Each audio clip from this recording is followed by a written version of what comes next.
Hello friends, இன்னைக்கு நம்ம ஒரு பாலிவுட் மூவி தாங்க பார்க்க போறோம். தமல் சீரீஸ்ல அடுத்த பாகமா இப்ப வெளிவந்திருக்கிற தமல் 4 படம் எப்படி இருக்குன்னு இந்த வீடியோல பார்க்க போறோம். குட்டி ரஸ்தோகிங்கிற கேரக்டர்ல அஜய் தேவகன் வராரு. ஈஷா குத்தா ஆலியாங்கிற கேரக்டர்ல வராங்க. ஆனா ரெண்டு பேர்த்தோட பெரிய போராட்டமே ஆலியாவோட குழந்தைகளை எப்படியாவது தன்னை ஏத்துக்க வைக்கணும் அப்படிங்கிறது தான். இதுக்காக குட்டு ஜானிங்கிற கேரக்டர்ல வர சஞ்சய் மிரார் கூட ஆலியா வீட்டுக்கு போறாங்க. ஆனா அங்க பேய் இருக்கிற மாதிரி அவங்கள பயமுறுத்துறாங்க. ஆனா அந்த பயமுறுத்துறது வேற யாரும் இல்ல, அந்த குழந்தைகள் தான்.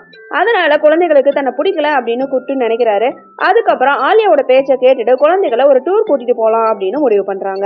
இவங்க கதை இப்படி இருக்க, இன்னொரு பக்கம் எப்படியாவது கல்யாணம் பண்ணோம் அப்படின்னா பெரிய பணக்கார வீட்டு பொண்ணாதான் கல்யாணம் பண்ணணும் அப்படின்னு தேஷ்பந்துங்கிற கேரக்டர்ல ரிதேஷ் நினைச்சிட்டு இருக்காரு. கோயில்ல பரோங்கிற கேரக்டர்ல வர அஞ்சலி ஆனந்த பாக்குறாங்க. அவங்கள பார்த்ததுமே பெரிய பணக்கார வீட்டு பொண்ணு அப்படின்னு தப்பா நினைச்சு காதலிச்சு கல்யாணமும் பண்ணிக்கிறாரு.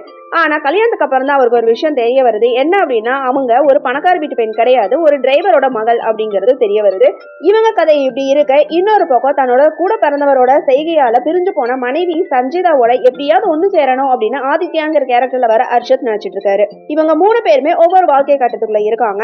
ஆனா எல்லாருமே ஒரு இடத்துல சந்திக்க வேண்டிய சூழ்நிலை வருது. குட்டிக்கு மட்டும் தெரிஞ்ச ஒரு புதையல் ரகசியம் ஆதித்யாவுக்கும் தேஷ்பந்துக்கும் தெரிய வருது. அதுக்கப்புறம் மூணு பேருமே புதையலை தேடி எடுக்கணும் அப்படின்னு கிளம்புறாங்க.